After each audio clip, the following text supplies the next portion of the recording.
Yo guys, what's going on? I'm Tim Kelly. This is The Real Sports Talk. Thank you guys for tuning in. Please subscribe. Follow me on Twitter at CashKelly_TRST, KASHKelly_TRST, and Facebook.com/The Real Sports Talk. The Indiana Pacers fall to the Miami Heat tonight, 114-296 in Game 3 of this series. So after two very, very good first two games, in which I believe the Pacers outplayed the Heat in both of the first two games. The Heat obviously get the late heroics in Game 1, but in general, I felt like the Pacers outplayed the Heat in that game. They clearly did in Game 2. And then tonight, the Heat just came out and they made a statement, because early on, LeBron was not a factor offensively, but we saw Chris Bosh come out, had 10 points in the first quarter, and while he only finished with 15, he made a statement early. Udonis Haslem had a big game tonight for the Heat as well. 17 points on 8 of 9 shooting, 7 rebounds. Big performance out of him. LeBron James did add 22 points in, 4 rebounds and 3 assists, but it was really a good team game tonight from the Heat. Mario Chalmers at 14. You got 18 out of Dwayne Wade, 9 out of Birdman, 7 out of Shane Battier, 5 out of Joel Anthony, or out of Norris Cole, I should say, and 6 out of Ray Allen. So overall, the Heat moved the ball well offensively. Dwayne Wade with the 18, 4, and 8 had a solid game tonight, a steal, 2 blocks. He played a good overall game. And the thing that I would say is, I said that Erik Spoelstra needed to make an adjustment coming into this game. And I'm not sure defensively they made those adjustments, but I don't know if they had to, because the Heat or the Pacers did not work the ball inside of the post as much as I thought they would, getting the ball to Hibbert and David West. I think they need to get back to doing that a little bit more in Game 4. But what the adjustment that Spoelstra did make that didn't work early on, but it ended up working, was putting LeBron James in the post for pretty much the entire game.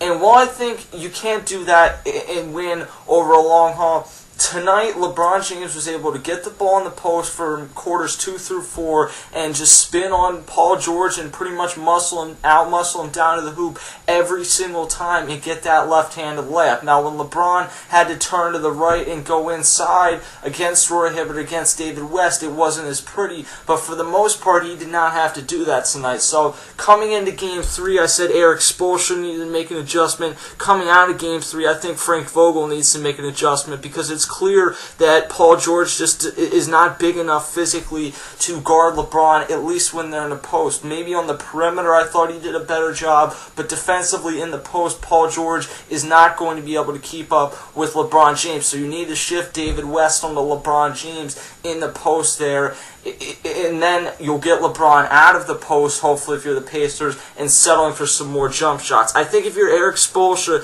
you need to realize that it worked tonight to a certain extent, but what you need to do with LeBron is mix in the post looks. It was the most effective in Game 2 when they had LeBron on the perimeter for most of the game, playing point forward, small forward, and then late in the third quarter, early fourth quarter, they put him into the post and had him drive down. I thought that was when LeBron James was most effective in the post, and when they did that, the Heat are really a dangerous team when LeBron James gets into the post and is making the turnaround jumpers, or even just the left-handed layups. He's best going to his left side. When he has to go to the right in the post, he's not nearly as good. So the Pacers need to take away him going to his left and try and force him to his right a little bit more, because he likes that fade off to the baseline, left-handed layup type thing. So he needs to, or the Pacers need to figure out a way to stop that, and I think then you force LeBron James to go back out on the perimeter. As far as the Pacers, I don't think that this means that the Heat figured the Pacers out and this series is over. I still firmly believe this is a 7-game series.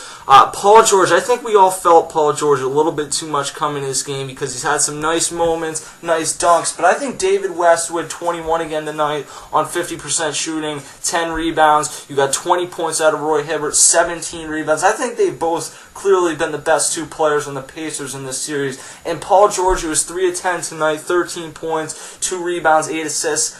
He gives you the glimpses that make you think he could be a star, but overall the Pacers are playing a very good team game, and the way they're going to win this series is not with Paul George shooting. It's with them getting the ball down to Roy Hibbert, down to David West in the post, and allowing them to go to work on Chris Bosh, who simply cannot stop them when they are able to get the ball down there. So if they are able to do that, then they're in a good situation, because I I still don't think that they have an answer. And when you're able to slow the game down and not allow the Heat to get into transition, then they have a tough time in the half-court offense. Tonight you got great performance out of Udonis Haslem. Great first quarter out of Chris Bosh. Overall, as a team, they got a good performance tonight, but that wasn't what they've got throughout the first 2 games of this series, and really throughout the rest of this playoffs, is they haven't had a great performance from everyone else. It's been a lot more reliant on LeBron James and then getting some energy from Birdman and making runs, but they're not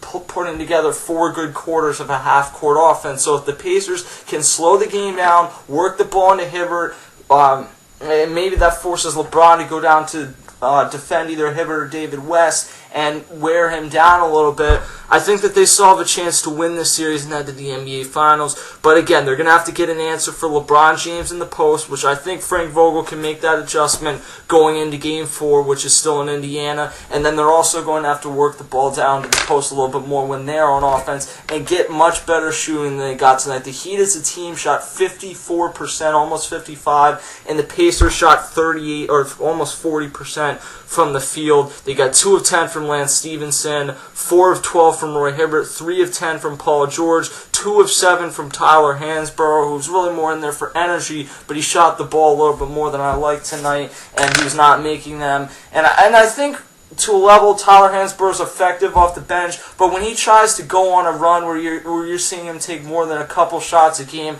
he's not a very effective NBA player. So he needs to relax, understand his role a little bit better as that 6th or 7th guy off the bench. And I think then the Pacers will be better off. They still have a shot in this series, but they cannot play how they did tonight. Let me know what you guys think. I'm Tim Kelly for The Real Sports Talk, and I'll see you guys next time.